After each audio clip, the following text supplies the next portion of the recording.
असफलता र कमजोरी छोप्न प्रधानमन्त्री लगायत सत्तासीन नेताहरू संवैधानिक व्यवस्था विरुद्ध लागि परेको दाबीसहितै एकजुट हुन दलहरूलाई नेपाली कङ्ग्रेसको अपिल। जनताका दैनिक सरोकारका विषयमा गम्भीर नभए सरकार विरुद्ध आन्दोलन गर्ने चेतावनी। बढ्दो शहरीकरणसँगै फोहोर व्यवस्थापनको विकल्पको खोजीमा सरकार सक्रिय। कुहिनेलाई कम्पोस्ट मल र नकुहिनेलाई पुनः प्रयोगमा ल्याउन तयारी सुरु। बारा र पर्सामा विनाशकारी चक्रवात प्रभावितका लागि सेनाले बनाएको 869 घर पीडितहरूलाई हस्तान्तरण। सरकारले विनियोजन गरेको रकममध्ये 54% मात्र खर्च भएको सेनाको भनाई। हङकङमा ल्याउने तयारी गरिएको विवादास्पद सुपुर्दगी विधेयक खारेज हुने। आफ्नो व्यापारमा अवरोध गर्न अमेरिकाले हरसम्भव प्रयास गरिरहेको चीनको विद्युतीय सामग्री निर्माता कम्पनी हुवाएको आरोप।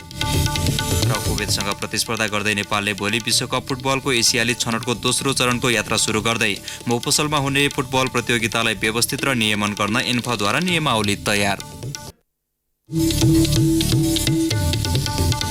नमस्कार, कान्तिपुर डायरीका साथमा साथी लक्ष्मी र म बासु। समाचार अब विस्तारमा। सरकार जनताको अधिकार खोज्न उद्धत रहेको आरोप नेपाली कङ्ग्रेसले लगाएको छ। ललितपुरको सानेपा स्थित पार्टी मुख्यालयमा आज आयोजित पत्रकार सम्मेलनमा केन्द्रीय कार्यसमितिले पारित गरेको समसामयिक प्रस्तावबारे जानकारी दिँदै सहमहामन्त्री प्रकाश शरण महतले लामो संघर्षपछि प्राप्त अधिकारलाई खोज्ने कोसिस सरकारले गरिरहेको आरोप लगाउनुभयो।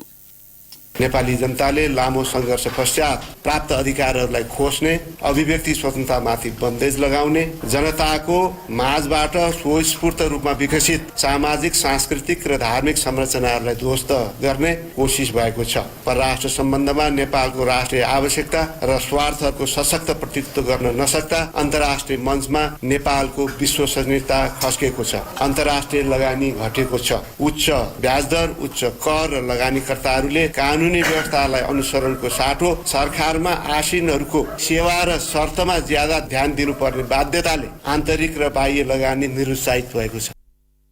देश र जनतालाई समृद्ध र सुखी बनाउने विषय नारामा मात्रै सीमित रहेको भन्दै सहमहामन्त्री महतले संविधानको मर्म र मान्यतालाई उल्लङ्घन गर्ने क्रियाकलापमा सरकार आफै लागि परेको बताउनुभयो।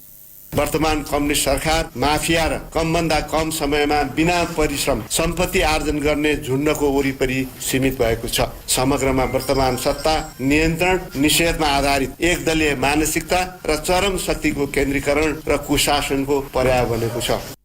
17 बुँदे समसामयिक प्रस्तावमा संविधानको मर्म र भावना, सुशासनको प्रत्याभूति र जनताका दैनिक सरोकारका विषयमा सरकारलाई गम्भीर हुन आग्रह गर्दै त्यसो नभए सरकार विरुद्ध आन्दोलनमा उत्रने चेतावनी दिएको छ।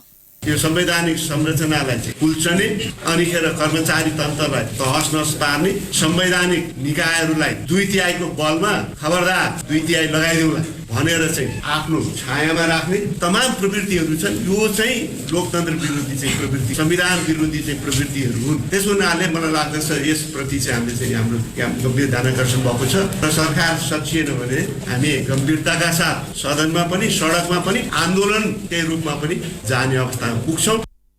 भिडियो कन्फरेन्स मार्फत सिंगापुरबाट प्रधानमन्त्री केपी शर्मा ओलीले मन्त्री परिषदको अध्यक्षता गर्दा देशको लोकतान्त्रिक पद्धति, राष्ट्रिय सुरक्षा र गोपनीयतामा आँच आउन सक्ने भन्दै प्रस्तावमा तत्काल सो निर्णय सच्याउन माग गरिएको छ।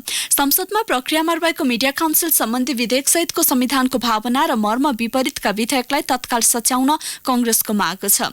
संवैधानिक व्यवस्थाको मर्म विपरीत अघि सारिएको भन्दै कांग्रेसले नागरिकता सम्बन्धी विधेयकमा पनि आपत्ति जनाएको छ। मंसिरमा उपनिर्वाचनको मिति घोषणा भइसकेपछि पनि सरकारले कर्मचारी र सुरक्षाकर्मीहरूको व्यापक सरुवा गर्न थालेको भन्दै तत्काल रोक्न कांग्रेसले निर्वाचन आयोगको ध्यानाकर्षण गराएको छ। यसैबीच कांग्रेसले दोस्रो चरणको जागरण अभियान आगामी मंगलबारदेखि सुरु गर्ने भएको छ। 15 दिनसम्म चल्ने अभियानले सरकारी अधिनायकवादी कदमको भण्डाफोर गर्दै स्थानीय स्तरबाट पार्टी संरचनालाई चुस्त राख्न मद्दत पुग्ने सहमहामन्त्री महतले बताउनुभयो। कांग्रेसले समयावधि सकिएका भातृ संगठनको महाधिवेशनका लागि 6 महिना म्याद थप्ने निर्णय गरेको छ। समयावधि बाँकी रहेका संगठनको हकमा 6 महिनाभित्र अधिवेशन गर्न कांग्रेसले निर्देशन दिएको छ।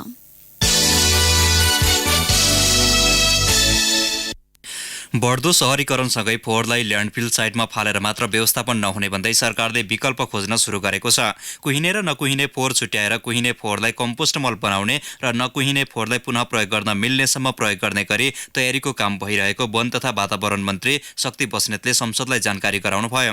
काठमाडौँ, पोखरा, धनकुटा लगायतका शहरी क्षेत्रमा यसको प्रयोग सुरु भइसकेको मन्त्री बस्नेतले बताउनुभयो। वन तथा वातावरण मन्त्रालयसँग सम्बन्धित विषयमा आज प्रतिनिधि सभामा भएको प्रश्नोत्तरमा उहाँले प्लास्टिकलाई प्रतिस्थापन गर्दै नीतिगत र कानुनी कुरामा आवश्यक व्यवस्थापनलाई पनि समय अनुकूल परिष्कृत र परिमार्जन गर्दै जाने बताउनुभयो। हामीले यो काठमाडौँ उपत्यकाको सन्दर्भमा मात्र होइन, विशेषतः अहिले सबै महानगरहरू, उपमहानगरहरूमा पनि क्रमशः यसलाई प्राथमिकताका साथ र अन्य नगरपालिकाहरूमा पनि यसलाई क्रमशः प्राथमिकीकरण गर्दै अगाडि बढ्ने सरकारको नीति र कार्यक्रम दुवै रहेको कुरा म यहाँ निवेदन गर्न चाहन्छु। यस्तै चुरे संरक्षणका लागि सरकारले राष्ट्रपति चुरे संरक्षणका कार्यक्रमलाई राष्ट्रिय गौरवको आयोजना अन्तर्गत राखेर नै काम गरिरहेको उहाँले बताउनुभयो। चुरे संरक्षणका लागि यो वर्ष मात्रै 1 अर्ब 74 करोड विनियोजन भएको जानकारी उहाँले सदनलाई गराउनुभयो। हामीलाई विश्वास छ अब कार्यक्रमको थप प्रभावकारी कार्यान्वयनको निम्ति यसले चाहिँ सहयोग पुर्याउनेछ। अब यी सबै कार्यक्रमहरू अन्तर्गत नदी प्रणालीमा आधारित कार्यक्रम छ, त्यस अन्तर्गत वन संरक्षणका कार्यक्रमहरू, वन विकासको कार्यक्रमहरू, खोला किनारा संरक्षणका कार्यक्रमहरू, संरक्षण पोखरी निर्माणहरू, अरू रिचार्जको लागि अरू तालतलैया संरक्षणका कार्यक्रमहरू, जलाधार संरक्षणको कार्यक्रम, बायो इन्जिनियरिङ, नदी प्रणालीमा आधारित बायो इन्जिनियरिङ कार्यक्रमहरू, ग्रिन बेल्ट निर्माणका कुराहरू, जीविकोपार्जनसँग सम्बन्धित कार्यक्रमहरू, अतिरिक्त अहिले फलफुल खेती, कृषि वन, जडीबुटी खेती, कृषि वन प्रणालीको विकास, तालतलैयाको संरक्षण लगायतका कार्यक्रमहरू आयोजना अन्तर्गत सञ्चालन भइरहेका छन्। सांसदले नेपालगञ्जको कान्छी हाउसका गाई दैलेख लैजाने क्रममा सुर्खेतको कटकुवामा मृत भेटिएको विषयलाई संसदमा प्रवेश गराएका छन्। नेपाली कांग्रेसका ढिला संग्रौलाले सुर्खेतमा भएको गौहत्या र खोटाङमा कुकुरलाई कुटेर मारेको विषय प्रतिनिधि सभाको आजको बैठकमा उठान गर्नुभएको हो। सो विषयमा छानबिन गर्न गठित समितिले गरिरहेको कामको प्रगति विवरणसहित सरकारले सदनलाई जानकारी गराउनुपर्ने उहाँको माग थियो। पशु अधिकारका हिसाबले पनि दुवै घटना अत्यन्त दर्दनाक र दुःखदायी भएको उहाँको भनाइ थियो। कांग्रेस देवेन्द्र राज कँडेलले गौहत्याको विषयमा सरकारको धारणा माग गर्नुभयो। गत शुक्रबार सुर्खेत दैलेख सडकको कटकुवा क्षेत्रमा 23वटा गाई मृत भेटिएका थिए। सुर्खेतमा भएको गौहत्या र खोटाङमा कुकुर मारेको विषयलाई लिएर पशु कल्याणको क्षेत्रमा कार्यरत संघ संस्थाले काठमाडौँको माइतीघर मण्डलामा आज विरोध प्रदर्शन गरेका छन्। Nepal veterinary council, Nepal veterinary association, पशु कल्याणको क्षेत्रमा संलग्न स्नेहा केयर नामक संस्थाले गरेको विरोध प्रदर्शनमा उनीहरूको पशु क्रूरता बन्द गर, पशु कल्याण ऐन जारी गर भन्दै नारा लगाएका थिए। एक सामग्री। काठमाडौँको माइतीघर मण्डला र अधिकारको अन्योन्याश्रित सम्बन्ध छ। अधिकार कुण्ठित हुँदा मानिस त्यहाँ जम्मा भएर विरोध गर्छन् अनि राज्यले सुन्छ। तर बुधबार अपराह्न माइतीघर मण्डलामा जम्मा हुनेहरू आफ्नो अधिकार भन्दा पनि पशुको अधिकार हनन भएकोमा चिन्तित थिए। गौ हत्या तत्काल बन्द गरौ, कुकुर हत्या बन्द गरौ, जनावरको मानवीय व्यवस्थापन गरौ। यति बेला सुर्खेतमा भएको गौ हत्या र खोटाङमा अति नै क्रूर तरिकाले कुकुरलाई मारेको घटनाले चर्चा पाएको छ। केही दिन यता नेपाली मिडिया तथा सामाजिक सञ्जालमा सो घटनाको चौतर्फी विरोध भइरहेको छ। बर्बरतापूर्वक गौ हत्या र कुकुर मारेको भन्दै काठमाडौँको माइतीघर मण्डलामा पशु कल्याणको क्षेत्रमा संलग्न संस्थाले विरोध जनाएका छन्। जनावरलाई अमानवीय व्यवहार गर्नु गलत भएको बताउँछ नेपाल भेटेरिनरी काउन्सिलका रजिस्ट्रार डाक्टर नारायण प्रसाद घिमिरे। सबैलाई वसुधैव कुटुम्बकम भन्छौं। हाम्रो पृथ्वीका सबै प्राणीहरू मानव जत्तिकै समान हैसियत राख्छन्। सबैको साझा पृथ्वी हो। तर यहाँ एउटा अमानवीय तवरले बर्बरतापूर्वक जुन ढङ्गले गाई हत्या गरियो, कुकुरहरूको हत्या गरियो, यी हत्याराहरूले अल्टिमेटली समाजलाई के गर्छन्, भोलि मान्छेको यसै गरी हत्या गर्छन्। यिनीहरूले हत्याराहरूलाई कारबाही गर्नुपर्छ, अमुक प्राणीको रक्षा गर्नुपर्छ। सरकारी निकायबाट पशु चौपाएको सुरक्षाको लागि कुनै पहल नभएको पशु अधिकार कर्मीहरू बताउँछन्। जनावरको सुरक्षाको लागि पशु कल्याण ऐन ल्याउन माइतीघर मण्डलामा भेला भएका पशु अधिकार कर्मीहरूले सरकारसँग माग गरे। नेपालमा एनिमल वेलफेयरको विषय धेरै अगाडि उठिसकेको छ, तर सुन्नुपर्ने निकायको कानमा जुन किसिमको ठेडी छ, त्यो ठेडी निकाल्न सक्ने मान्छे भनेको हामी हौं र यो जनसागर हो। जिम्मेवार सरकारी निकायलाई हामी के भन्न चाहन्छौँ भने चाँडोभन्दा चाँडो नेपालमा पशु कल्याण ऐन आउनु पर्यो र त्यो पशु कल्याण ऐन कार्यान्वयन हुनु पर्यो। गौहत्या वा निर्ममतापूर्वक कुनै जनावरको हत्या गरे कारबाही र जरिवानाको व्यवस्था ऐनमा छ। सुर्खेतमा भएको गौहत्या र खोटाङमा कुकुर मारिएको घटनामा संलग्नलाई कारबाही हुनुपर्ने बताउँछन् स्नेहा केयर नामक संस्थाका संस्थापक स्नेहा श्रेष्ठ। सरकारी निकाय बसेको चाहे जेसुकै होस् दोषीमाथि कडा कारबाही हुनुपर्छ। किनभने सुरुवाती डङ्गरी लगेर हत्या गरिएको हो। हैदराबादको कारणले कुकुरलाई मारेको भनेर उहाँले जुन एउटा विज्ञप्ति दिनुभयो त्यो सरासर गलत हो। विरोधीबाट कुनै हैदा फैलिन्छ। गाईको हत्या गरियो तिनीहरूको विरुद्धमा अब हामी चुप लागेर बस्दैनौँ। पृथ्वी एउटा साझा वासस्थान हो। मानिसलाई जस्तै जनावरले पनि स्वतन्त्रतापूर्वक बाँच्न पाउनुपर्छ। जनावरको अमानवीय तवरले हत्या गर्नु गलत हो। छाडा पशु चौपायाको व्यवस्थापनको लागि सरकारी निकायबाट पनि त्यसतर्फ ध्यान दिन जरुरी छ। रेडियो कान्तिपुरका लागि सुरज राज थला। कान्तिपुर डायरीमा अब ब्रेकको पालो। ब्रेकपछि बाँकी प्रसङ्ग। बारा र पर्सामा विनाशकारी चक्रवात प्रभावितका लागि निर्माण गरेको 869 घर नेपाली सेनाले आज पीडितलाई हस्तान्तरण गरेको छ। झण्डै 101 दिन लगाएर पीडितहरूका लागि सेनाले 2 कोठा, एउटा शौचालय र बरण्डा भएको घर निर्माण गरेको हो। एउटा घर बनाउन 4,84,888 रुपैयाँ 60 पैसा खर्च भएको नेपाली सेनाको जितपुर स्थित 28 नम्बर बाहिनी अड्डाका प्रमुख सहायक रथी विनय विक्रम राणाले जानकारी दिनुभयो। सरकारले उपलब्ध गराएको रकमबाट पनि प्रति घर 61,097 रुपैयाँ 75 पैसा बचत भएको राणाको भनाइ छ। सरकारले विनियोजन गरेको कुल रकम मध्ये पीडितहरूको घर निर्माणमा 53.83% बजेट मात्र खर्च भएको सेनाले प्रस्तुत गरेको आय व्यय विवरणमा उल्लेख छ। प्रभावित क्षेत्रका 15 जना पीडितहरूको घर पनि निर्माण हुन बाँकी छ।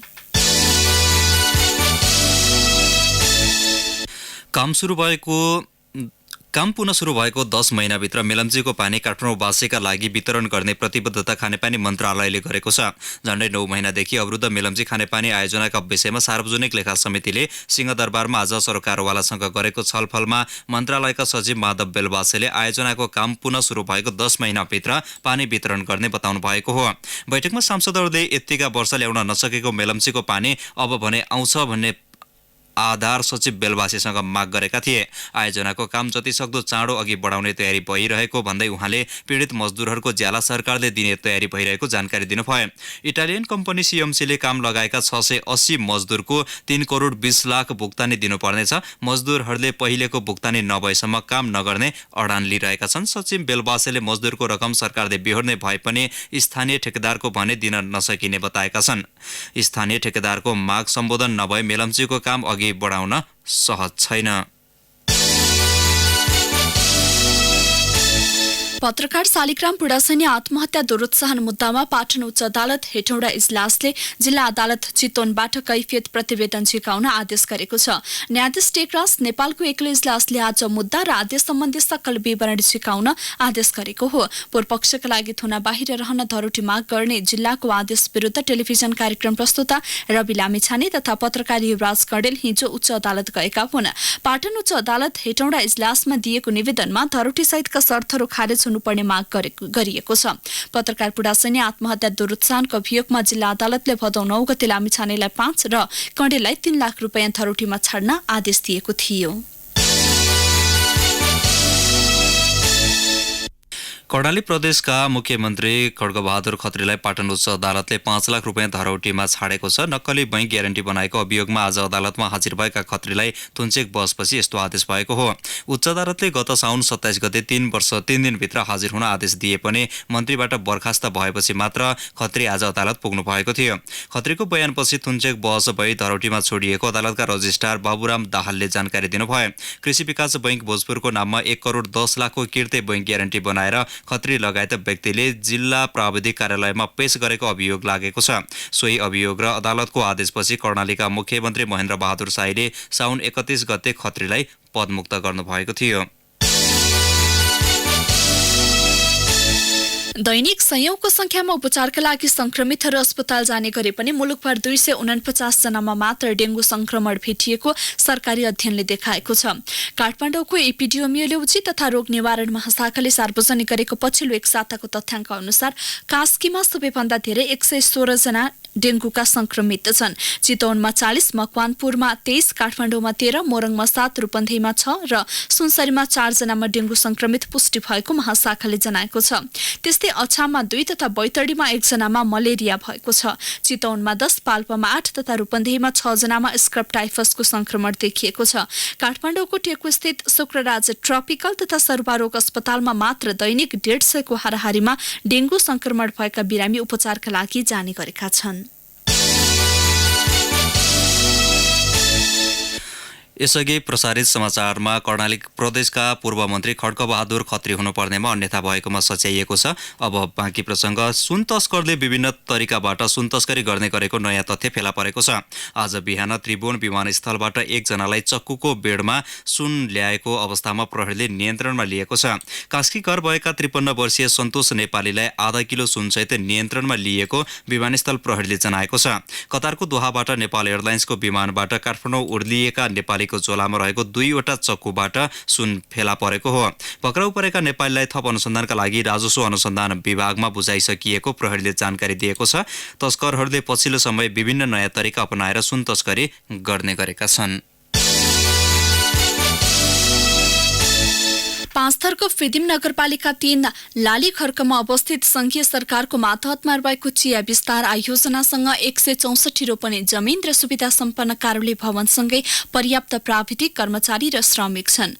तर कार्यक्रम गर्ने बजेट प्राप्त नहुँदा यो कार्यालयसँग भएका जनशक्ति परिचालन त भएको छैन नै, भएको जग्गा बाँझिनुका साथै वर्षौं अगाडि रोपिएको चियाबाट प्रतिफल लिन पनि समस्या भइरहेको छ। थप विवरणसहित पाँचथर सहकर्मी लक्ष्मी गौतम।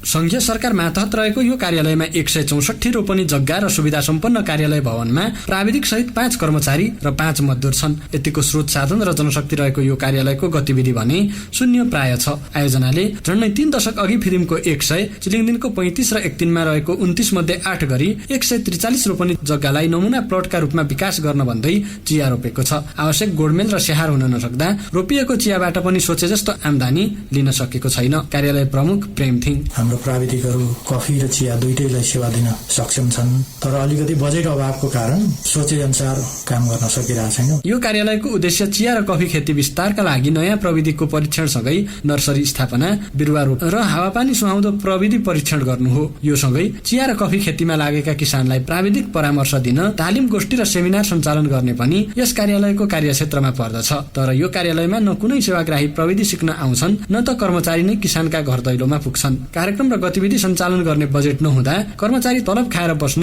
बाध्य छन्। आयोजनाका प्राविधिक दीपक चौधरी। थाहा नभएर होइन, धेरैलाई चाहिँ अफिस छ भन्ने चाहिँ थाहा छ, तर अब यहाँ चियाको जनसम्पर्क हुनुपर्ने हो त्यति चाहिँ यहाँनिर छैन। कि त अब हामीले नै अब फिल्डतिर जाँदाखेरि अथवा अनुगमनतिर जाँदाखेरि अब त्यहीँनिर नै किसानहरूलाई चाहिँ हामीले फिल्ड सम्बन्धी प्राविधिक कुराहरू चाहिँ बुझाउने गर्छौँ। गत आर्थिक वर्ष चिया तथा कफी विकास बोर्डले किसानलाई चिया र कफीको प्रविधि सिकाउने 3वटा तालिम चलाउनका लागि भन्दै कार्यालयलाई 1,50,000 बजेट उपलब्ध गराएको थियो, जबकि गत वर्ष नै यस कार्यालयका कर्मचारीको तलब भत्तामा मात्रै 35,39,000 खर्च भएको थियो। पाँचथर, इलाम र धनकुटा सहित देशभर 11वटा जिल्लामा चिया विस्तार आयोजना कार्यालय छन्। मुलुक संघीय संरचनामा गएको लामो समयसम्म यी कार्यालय संघीय सरकार मातहत नै छन्। यी कार्यालयलाई समय अनुकूल पुनः संरचना गर्दै बजेट र कार्यक्रम सहितका जिम्मेवारी दिने हो भने चिया र कफी खेतीको व्यवस्थापनले किसानको आय आर्जनमा वृद्धि हुनका साथै ती कार्यालयमा कार्यरत कर्मचारीलाई दिइने तलब भत्ता र सुविधाको पनि सदुपयोग हुने पक्का छ। रेडियो कान्तिपुरका लागि लक्ष्मी गौतम, लालीखर्क, पाँचथर। कान्तिपुर डायरीमा अब बझाङ डायरीको पालो। बझाङ डायरीमा बसन्त प्रताप सिंहको नमस्कार। बझाङ प्रहरीले विभिन्न स्थानबाट 14 केजी चरेस सहित 5 जनालाई पक्राउ गरेको छ। 12 केजी चरेस सहित काशी ठगुन्ना, हरिवीर बोहरा, रनकला बोहरा र लसी बोहरा पक्राउ भएका हुन्। यस्तै 1 किलो 200 ग्राम चरेस सहित नरेश बहादुर बोहरालाई प्रहरीले पक्राउ गरेको छ। उनीहरू विरुद्ध जिल्ला अदालतमा लागू औषध ओसार पसार मुद्दा दर्ता गरी थप अनुसन्धान भइरहेको जिल्ला प्रहरी प्रमुख डीएसपी गणेश बहादुर बमले बताउनुभयो। छोरीलाई मात्र सन्तानको रूपमा स्वीकार गर्ने र छोराको आशमा बहुविवाह, श्रीमतीमाथि हिंसा नगर्ने जिल्लाभरका 7 दम्पतिलाई सम्मान गरिएको छ। सम्मान कार्यक्रमले आफूहरूलाई सामाजिक लान्छना विरुद्ध लड्न बल पुगेको सम्मानित दम्पतिहरूले बताएका छन्। एकमात्र छोरीमा बन्ध्याकरण गरेर उदाहरणीय बनेका रमेश उपाध्याय र शान्ति अवस्थीले आफूहरूलाई गरिएको सम्मानले समाजमा छोरीलाई हेर्ने विभेद घटाउन सहयोग पुग्ने बताए।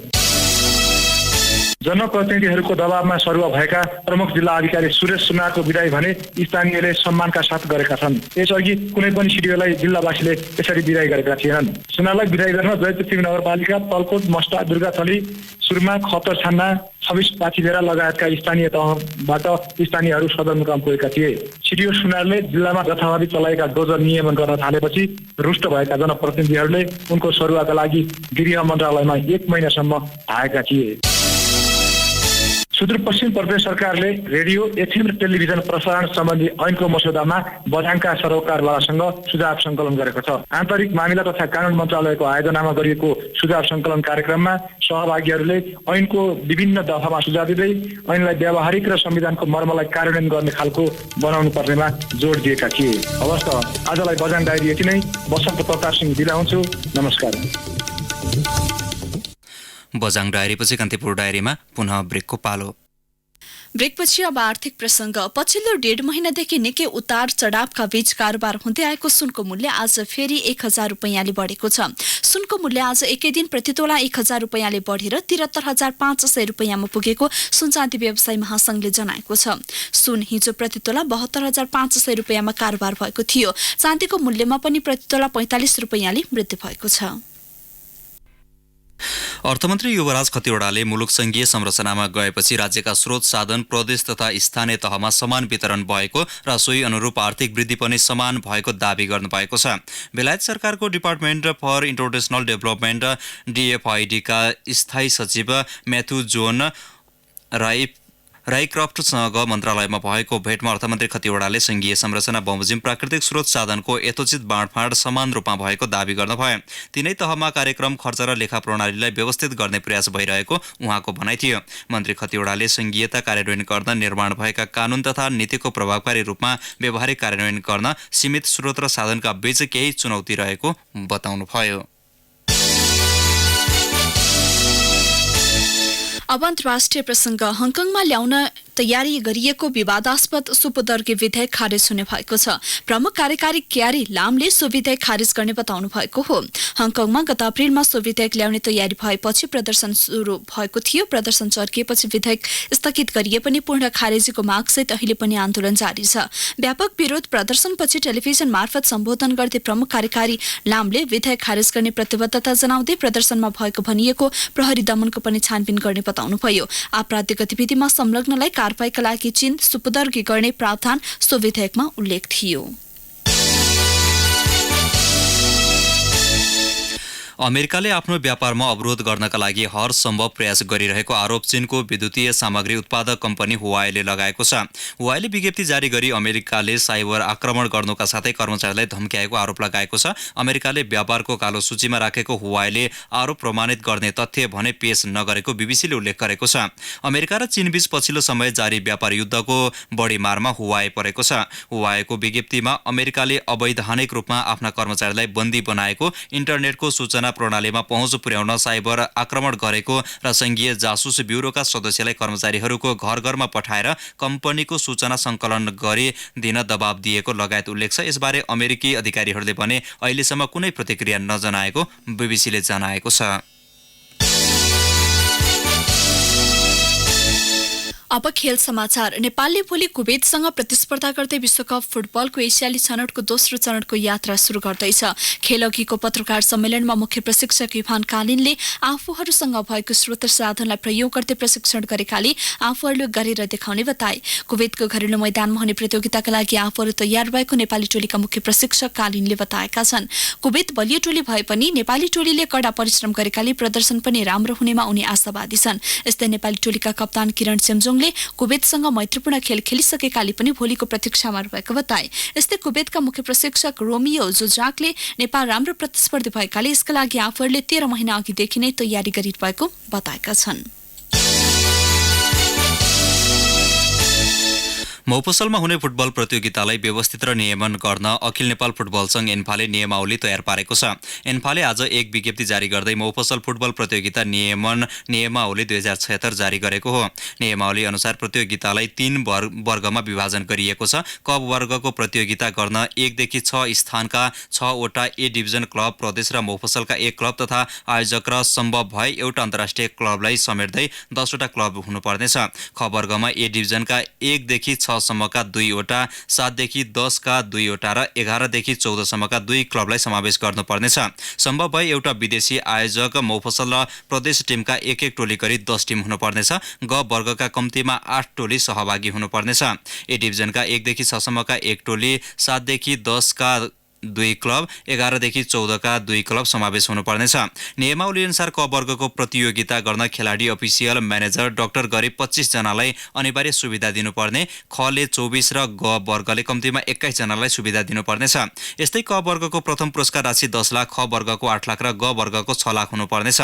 विदेशी खेलाडी खेलाउँदा विदेशी खेलाडीहरूको श्रम स्वीकृति कार्य सहमति र भिजाका लागि सिफारिस सम्बन्धी मापदण्ड 2076 पालना गर्नुपर्नेछ।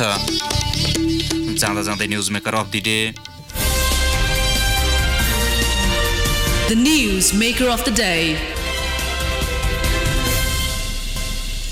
नेपाली कांग्रेसका नेता गगन थापाले प्रधानमन्त्री केपी शर्मा ओलीको दौडधुप बढी भएको र स्वास्थ्यले समेत साथ नदिएको भन्दै पदबाट राजीनामा दिई आराम गर्नुपर्ने बताउनु भएको छ। प्रमुख कार्यकारी लामो समयसम्म मुलुक बाहिर रहँदा सुरक्षा लगायत विषयमा प्रभाव पर्ने भन्दै उहाँले पदबाट राजीनामा दिनुपर्ने थापाको भनाइ थियो। नेता थापाले प्रतिनिधि सभाको आजको बैठकमा राख्नुभएको धारणाको सम्पादित अंशलाई आजको न्युज मेकर अफ द डेमा प्रस्तुत गर्दै कान्तिपुर डायरीबाट भने सहकर्मी लक्ष्मी र म बासु बिदा हुन्छौं। नमस्कार, शुभरात्रि। सम्माननीय प्रधानमन्त्री अहिले उपचारको क्रममा सिङ्गापुरमा हुनुहुन्छ। नेपाली कांग्रेस उहाँको शीघ्र स्वास्थ्य लाभको कामना गर्दछ। हामीले अथक कसरत गरेर संसदबाट केही समय अगाडि एउटा कानुन पारित गर्यौं। कुनै व्यक्तिलाई विदेशमा उपचार गर्नु परेमा सोको लागि लाग्ने खर्च नेपाल सरकारबाट उपलब्ध हुने छैन। यो कानुनको पालना गर्नुभएकोमा प्रधानमन्त्रीज्यूप्रति हार्दिक आभार प्रकट गर्छु। नागरिकको यस विषयका अन्य चासोहरूलाई प्रधानमन्त्रीले उपयुक्त समयमा बताउनु नै हुनेछ भन्ने विश्वास पनि गर्छु। प्रधानमन्त्रीज्यूको उपचारको बारेमा यथार्थ जानकारी सरकारले संसदलाई गराएको छैन। जनताले आफ्नो प्रधानमन्त्रीको स्वास्थ्यको बारेमा जान्न पाउनुपर्छ। प्रधानमन्त्रीको निजी चिकित्सकलाई उद्धृत गरेर छापाहरूमा आएको सीमित सूचनाको आधारमा यो अनुमान लगाउन सकिन्छ प्रधानमन्त्रीको स्वास्थ्य सुधारोन्मुख छ। हामी चाहन्छौं सम्पूर्ण सुधार होस्। मृगौला प्रत्यारोपण गराउनु भएको प्रधानमन्त्रीको इच्छा शक्ति, क्रियाशीलता, योगदान संसारको लागि नमुना बनोस्। तर केही चिकित्सकहरूले संकेत गर्नुभएको जस्तो प्रधानमन्त्रीलाई अहिलेको जस्तो उपचार अर्थात् पटक पटक विदेशमा गएर केही समय विश्राम गरेर उपचार गर्नुपर्ने भयो भने चाहिँ के गर्ने? संविधानको धारा 75 अनुसार नेपालको कार्यकारी अधिकार मन्त्री परिषदमा निहित छ र मन्त्री परिषदको प्रमुख प्रधानमन्त्री हुनुहुन्छ। संसदीय पद्धतिमा संसदको कामको सृजना पनि प्रधानमन्त्रीबाटै हुन्छ। प्रधानमन्त्री सेरिमोनियल पोजिसन होइन, डे टु डे जिम्मेवारी प्रधानमन्त्रीले निर्वाह गर्नुपर्छ। पछिल्ला दिनमा प्रधानमन्त्रीको कार्यबोझ बढाइएको छ। हाम्रो प्रधानमन्त्रीजीले यी सबै गर्ने कुराको इच्छा शक्ति राख्नुहुन्छ भन्ने कुरामा दुई मत छैन। तर इच्छा शक्ति मात्रै सबै कुरा होइन सभामुख महोदय। शारीरिक स्वास्थ्यले पनि धेरै कुरा निर्धारण गर्छ। प्रधानमन्त्री राष्ट्रिय सुरक्षा, अखण्डता, सार्वभौम सत्ताको कस्टोडियन हुनुहुन्छ। कार्यकारिणी प्रमुख एकैपटक लामो समयसम्म देश बाहिर बस्दा एकातिर राष्ट्रिय सुरक्षा, कूटनीतिक मर्यादा आदिमा जोखिमको प्रश्न त छँदैछ। प्रत्येक 2-3 महिनामा 10-12 दिन विदेश गएर टेलिप्रेजेन्स मार्फतबाट मन्त्रीहरूको ब्रिफिङ लिएर देश चलाउने कुराबाट शासकीय जिम्मेवारी पूरा हुन सक्दैन। प्रत्यक्ष निर्वाचित प्रधानमन्त्रीको व्यवस्था भएको भए फेरि निर्वाचनमा जानुपर्ने अवस्था आउँछ भनेर कष्ट दिएर भए पनि प्रधानमन्त्रीको निरन्तरताको अपेक्षा राख्ने कुरा स्वाभाविक हुन्थ्यो। तर यहाँ यस्तो अवस्था छैन। यहाँ नेपाल कम्युनिस्ट पार्टीको बहुमत छ। सजिलैसँग संसदले नयाँ प्रधानमन्त्री छान्न सक्छ। 1 प्रधानमन्त्री हुनुभएको व्यक्ति यो पार्टीमा हुनुहुन्छ। प्रधानमन्त्री हुने इच्छा राख्ने व्यक्तिहरू हुनुहुन्छ। तर यस्तो बेलामा हामी विश्राम दिन किन चाहिरहेका छैनौँ? मैले धेरै पटक नेपाल कम्युनिस्ट पार्टीका युवा सांसदहरूले प्रधानमन्त्रीलाई बा भनेर सम्बोधन गरेको सुनेको छु। प्रधानमन्त्री हाम्रो पनि बा सर हुनुहुन्छ। हामी हाम्रो बा बिरामी हुनुभएको भए के भन्थ्यौँ? बा धपेडी नगर्नुहोस्, बा आराम गर्नुहोस्, बा विश्राम लिनुहोस्। हामी हाम्रो बालाई त्यसो भन्छौँ। तर हामी प्रधानमन्त्री बालाई यसो भन्न किन सक्दैनौँ? यो म कसैलाई मात्र भनिरहेको छैन। यो गल्ती जो हामीले पनि गर्यौँ, यो अन्याय जो हामीले पनि गर्यौँ र सबैभन्दा बढी नजिक बस्ने मान्छेले अन्याय गर्यौँ। यो अन्याय तपाईँहरू नगर्नुहोस्। यो गल्ती तपाईँहरू नदोहोऱ्याउनुहोस्। प्रधानमन्त्रीलाई विश्राम गर्न दिनुहोस्। किनकि नेपालको आन्दोलनमा यत्रो ठुलो योगदान पुर्याउनु भएको, नेपालको शान्ति प्रक्रियामा यत्रो ठुलो योगदान पुर्याउनु भएको, यत्रो ठुलो राष्ट्रिय जिम्मेवारी निर्वाह गर्नुभएको, यति मात्र होइन स्वाभिमानको लडाइँमा एउटा अथक योद्धाको रूपमा काम गर्नुभएको प्रधानमन्त्री हामी लामो समयसम्म हाम्रो बीचमा अभिभावकको रूपमा देख्न चाहन्छौँ।